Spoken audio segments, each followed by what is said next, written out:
నమస్తే నరసన్న. నమస్తే నమస్తే దర్శకం. ఏంటి నరసన్న అంత విచారణగా ఉన్నావు? విచారంగా చూస్తున్నావు, ఏమైంది? ఇలా గిరగాలేదు అయింది? దశరథం, ఏం చెప్పుకుంటావు? ఇలా పరిస్థితి మన యువత అంతా అవుతుంది. మనకు స్వాతంత్రం వచ్చి 78 సంవత్సరాలు గడిచింది. మనకు బానిస విముక్తి జరిగింది, కానీ మన ఇప్పటి యువకులు మొబైల్ ఫోన్లకు బానిసత్వం అయిపోయేది. చిన్న చిన్నదానికి ఆత్మహత్యలు చేసుకోవడం, ఎంతమంది వీరులు ప్రాణత్యాగాలు చేస్తే అసలు మనకు వచ్చిన స్వాతంత్రాన్ని మనం కాపాడుకుంటూ మన యువత అసలు దేశభక్తి అనేది లేకుండా మొబైల్ కోసం బ్లేడ్ తోడు మోసుకొని ప్రాణం తీసుకుంటారు. మన జగిత్యాల జిల్లాలో జరిగిన సంఘటన. ఏంటిది యువత ఇటు పోతుంది? ఇంకా తాగుడు తినుడు, మద్యం బానిస అవ్వడం, కానీ ఒక్కరు కూడా ఒక దారి లేదు. మనం స్వాతంత్రాన్ని కాపాడుకుంటూ మన యువత అనేది మంచి దేశభక్తిగా మెదలాలనేదే నా కోరిక. ఇక్కడ జరుగుతుంది కాబట్టి యువత చాలా బాధ అనిపిస్తుంది. నిజమే నరసన్న, ఈ సెల్ ఫోన్లు వచ్చిన కాడికి వెళ్ళే చాలా మంది అదే రీతి అయిపోతుండ్రు. సెల్ ఫోన్ కొనియాలని ఆత్మహత్యలు చేయడం అవన్నీ వాస్తవంగా నిజమే, అట్లనే జరుగుతున్నాయి.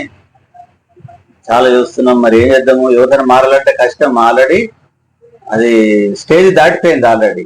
దానికి ఏం చేస్తాం నరసన్న? ఇక ఏం జరుగుతుందో చూడాలి. ఇక స్వాతంత్రం వచ్చి ఇన్ని రోజులైనా కానీ మనం ఇంకా మళ్ళా బానిసత్వంలో ఉన్నాం.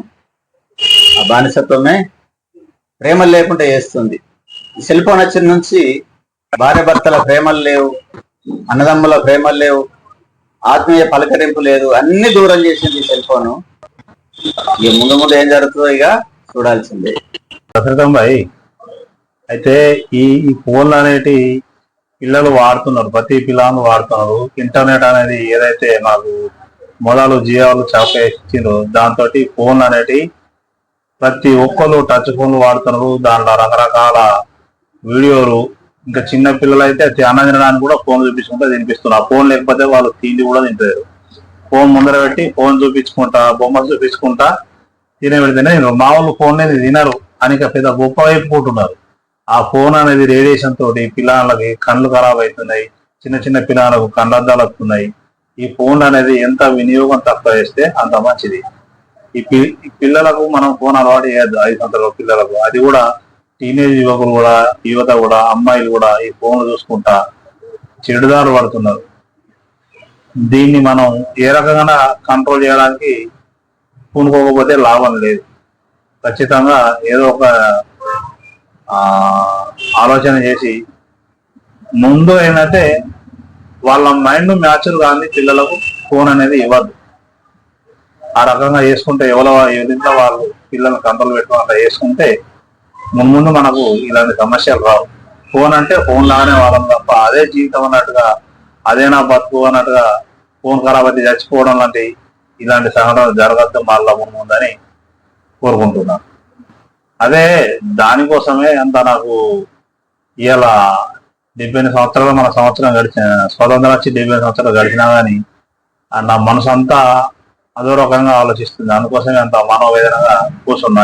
ఎట్లా ఇది ఇంకా ఈ పిల్లగారి నుంచి పిల్లల్ని ఎట్లా కాపాడుకున్నాను అనేది నా మనసు స్థిమితంగా లేదు. వీళ్ళంతా స్వాతంత్రం వచ్చినా మనసు లోపల ఒక రకమైన విచారం కొద్ది కూర్చున్నారు. అంతేగాని గిరాకీ లేదని కాదు, సంపాదించుకుంటే గిరాకీ ఉన్నది అన్ని ఉన్నాయి, కానీ ఇదే తరహా బాగా ఉన్నది. ఇక ముందు ముందు ఎట్లాంటివి జరుగుతాయో సంఘటనలు చూడాలి, చూద్దాం. అయితే గిరాకీ అని కాదు, కానీ గిరాకీ బాగానే అవుతుంది. ఈ రోజు 75వ స్వాతంత్ర దినం మనకు వచ్చింది.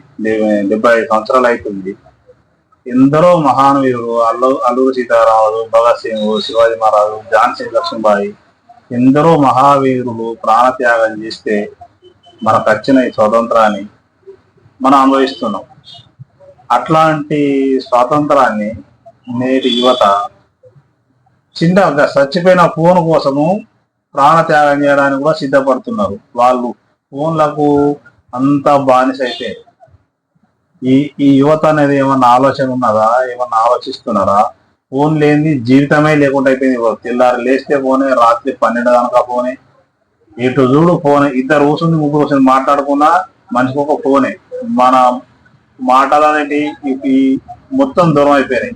కుటుంబంలో కూడా ఇంట్లో నలుగురు ఉంటే 4 ఫోన్లు పట్టుకుని ఎవరిదాలే ముచ్చట పెడతారు తప్ప కానీ ఇంట్లో సమస్యల గురించి కానీ ఒకరికొకరు మాట్లాడుకోవడం కానీ సమస్యలు పరిష్కరించుకోవడం కానీ ఏది లేదు. కేవలం ఫోను ఫోను ఫోను. ఇది చిన్న పిల్ల నుంచి పడితే ముసలి కనుక ఫోన్లే అలవాటు అయిపోయింది. ఈ ఫోన్లు కాబట్టి యువత ఖరాబ్ అవుతుంది, జనం ఖరాబ్ అవుతుంది. దాన్ని ఎంత వాడాలనో అంత వాడితేనే ఫోన్ అనేది కరెక్ట్. అది ప్రతి చిన్నదానికి ఫోన్ 24 గంటలు ఫోన్ పట్టుకునే ఉంటున్నారు. ఫోన్ లేకపోతే ప్రాణానికి తీసుకోవడానికి కూడా వెనుకడుగేస్తలేరంటే చెప్పు.